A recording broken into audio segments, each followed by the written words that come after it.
ओम श्री हनुमते नमः।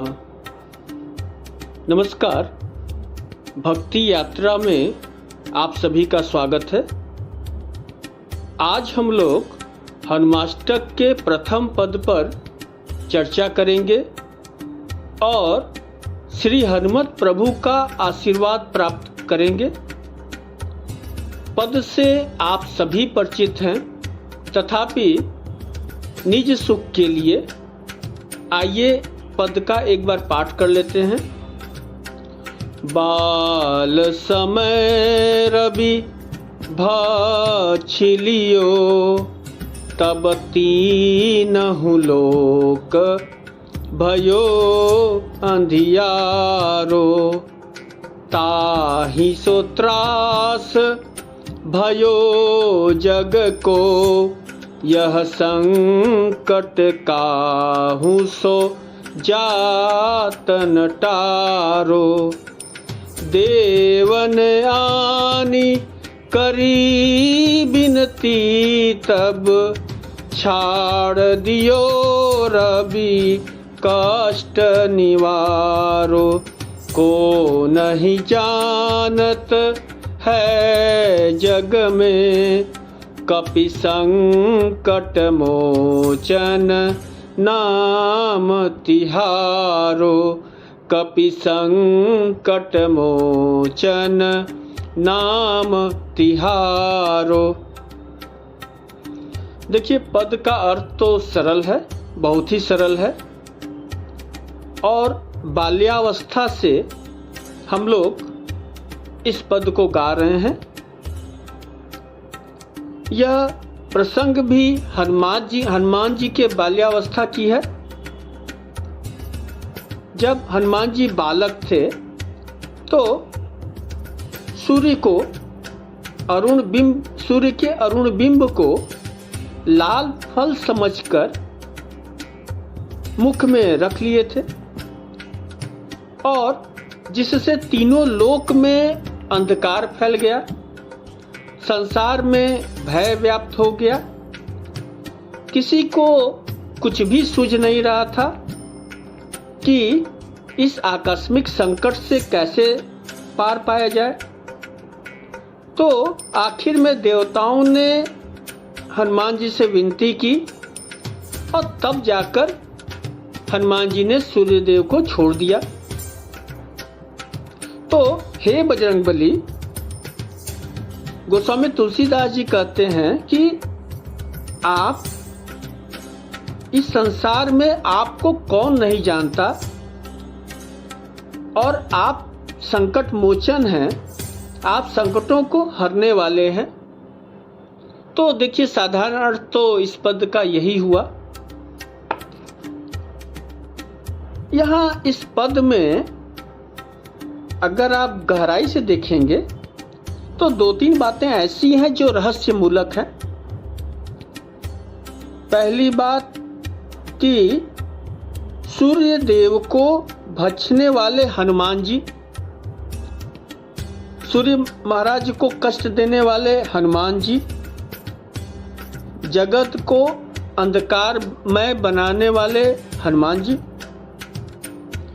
जगत को कष्ट में डालने वाले हनुमान जी, और फिर क्षमा करने वाले भी हनुमान जी। जब देवताओं ने विनती की तो क्षमा कर दिए। तो इसमें कौन सी बड़ाई है, और किस बड़ाई की बात गोस्वामी तुलसीदास महाराज कर रहे हैं?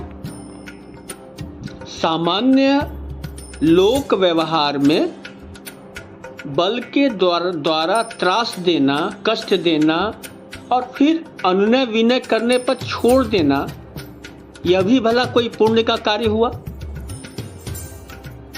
दूसरी बात, श्री हनुमान जी को भूख लगती है, और वो सूर्योदय के समय सूर्य के अरुण बिंब को लाल फल समझ लेते हैं और दौड़कर निगल लेते हैं। तो भूख उनकी अरुणोदय के पूर्व की होगी, यानी सूर्य के निकलने के पहले की भूख है। और उस मुहूर्त का नाम है ब्रह्म मुहूर्त। तो यह सब ब्रह्म मुहूर्त में हनुमान जी को भूख लगी, तो समझ से परे यह दृष्टांत लगता है। और एक लौकिक, एक तार्किक तर्क करने वालों की एक दृष्टि है कि इसमें संशय है कि लाखों योजन दूर पृथ्वी से कई गुना बड़े सूर्य को निगल जाना यह कैसे संभव है, खास करके एक बालक के लिए। तो इस तरह से कुछ प्रश्न हैं और इन प्रश्नों के सहारे इनका उत्तर खोजने के क्रम में हम लोग इस अलौकिक पद के मर्म को समझेंगे, उसके रहस्यों को समझेंगे और क्यों यह पद महिमावंत है, क्यों यह पद पिछले 400-500 सालों से लोग गा रहे हैं, लाभ प्राप्त कर रहे हैं, इसे हम समझेंगे। एक बात तो खैर, पहली बात तो यही है कि तेज और पराक्रम के लिए अवस्था अपेक्षित नहीं होती। यह सूक्ष्म रूप से गोस्वामी जी ने एक बड़ा परिचय, मूल परिचय श्री हनुमान जी का दे दिया। बाबा रुद्रावतार हैं, प्रत्यक्ष शंकर हैं, प्रयंकर शंकर हैं और शिव के 11वें अवतार हैं।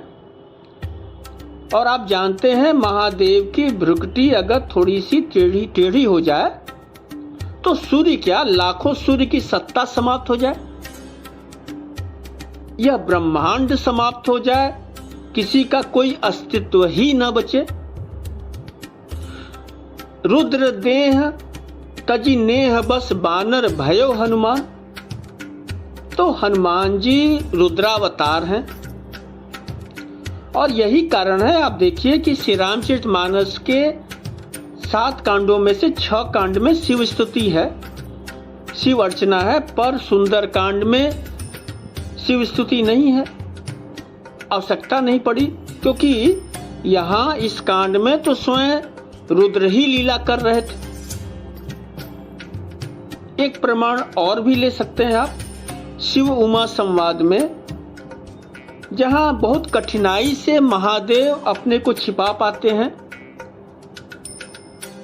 प्रभु कर पंकज कपि के सीसा, सुमिरी सो दशा मगन गौरीसा।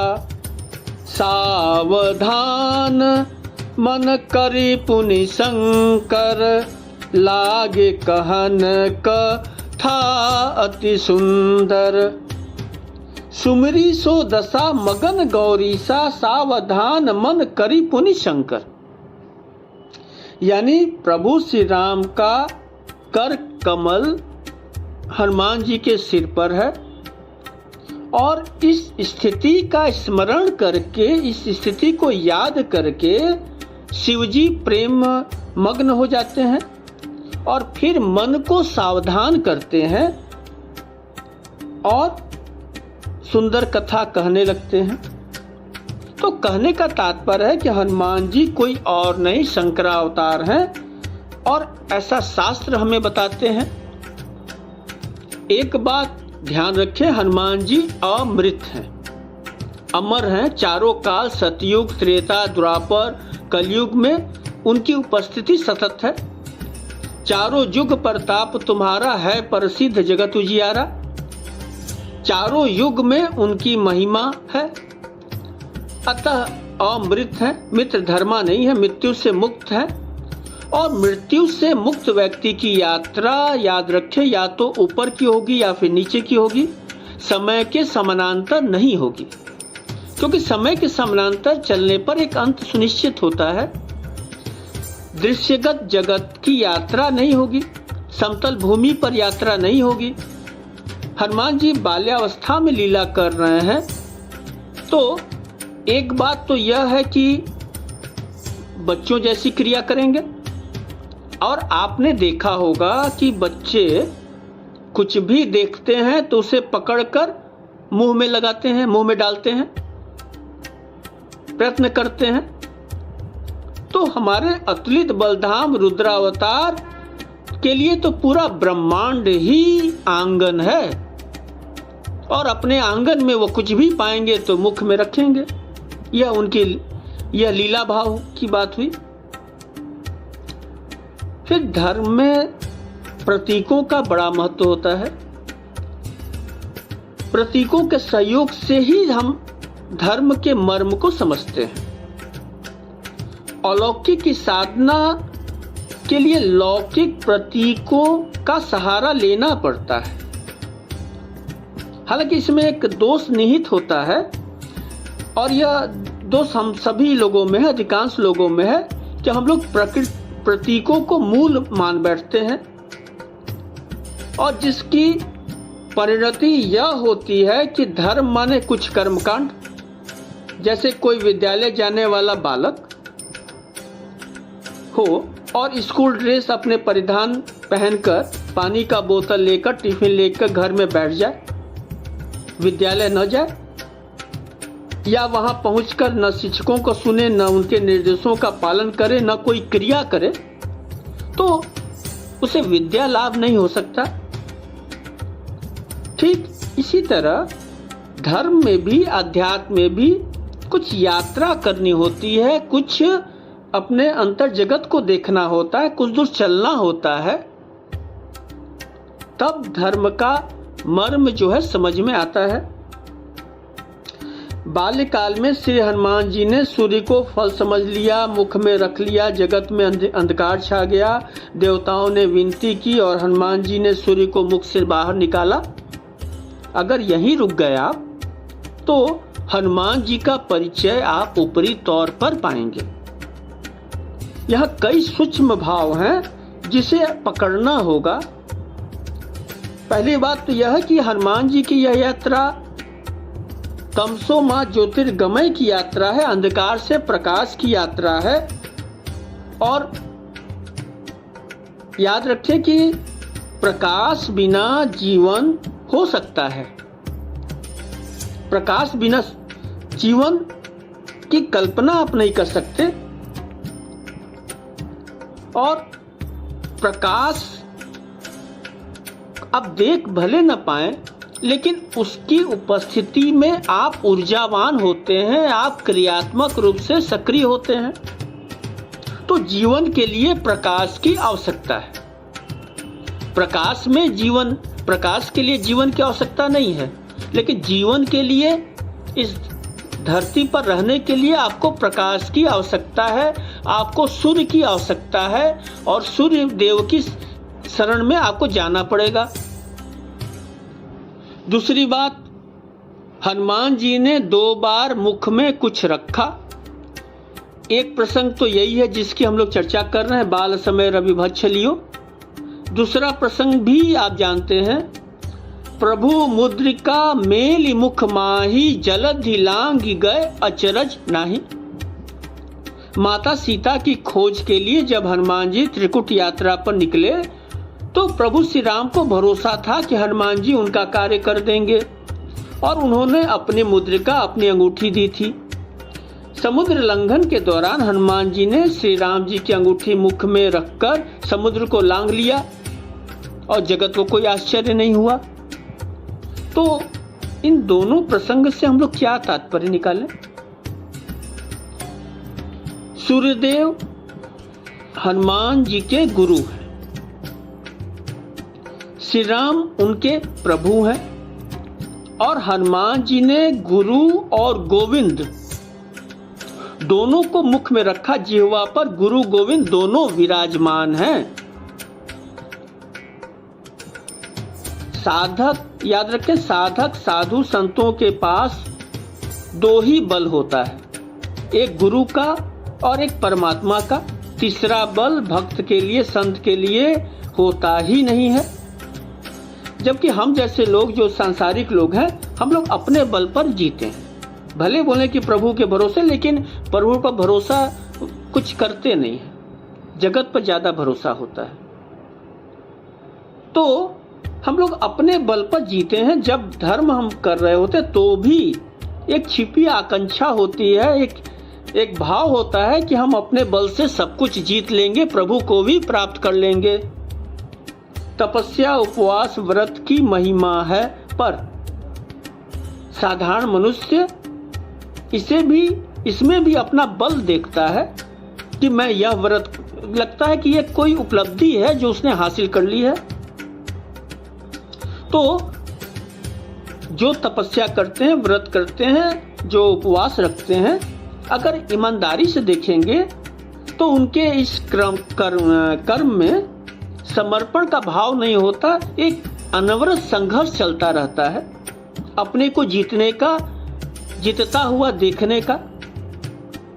लेकिन संत मार्ग का सूत्र बड़ा सरल है कि निर्बल के बलराम, यानी शरणागति। हमें कुछ नहीं करना है, बस गुरु और गोविंद के पास चले जाना है। हनुमान जी भक्त हैं, संत हैं, अवतार हैं, तथापि उनके पास अपना बल नहीं है, अपने बल का भान तक नहीं है। उनके पास तो गुरु सूर्यदेव का बल है, शास्त्रों का ज्ञान है और प्रभु राम का सहारा है। दृष्टांत के बिना देखिए सिद्धांत बुद्धि में नहीं बैठती। बाल समय रवि भक्ष लियो तब तीनहु लोक भयो अंधियारो, दृष्टांत है, सिद्धांत नहीं है। और गुरु और गोविंद जिसकी जिह्वा पर विराजेंगे बड़ाई उसी की होगी, संकट मोचन वही हो सकता है, यह संदेश है। हमारे सेनापति हनुमान जी दास से भक्ति के अनुगामी हैं, राम के दास हैं। उन्हें प्रसन्नता नहीं होती कि प्रभु श्री राम को कोई तंग करे, अनावश्यक वस्तुओं के लिए परेशान करे। राम रहस्योपनिषद में स्पष्ट कहते हैं प्रभु कि नैव योज्यो राम मंत्र केवलम मोक्ष साधकः, एहि के समुद्र प्राप्ते मां स्मरेद राम सेवकम। बाबा सावधान करते हैं कि स्मरण रहे क्षुद्र सांसारिक कामनाओं की पूर्ति के लिए मोक्ष साधक परम कल्याणकारी भगवान प्रभु श्री राम का आश्रय न लें। क्यों? क्योंकि मैं पहरा दे रहा हूं, राम दुआरे तुम रखवारे।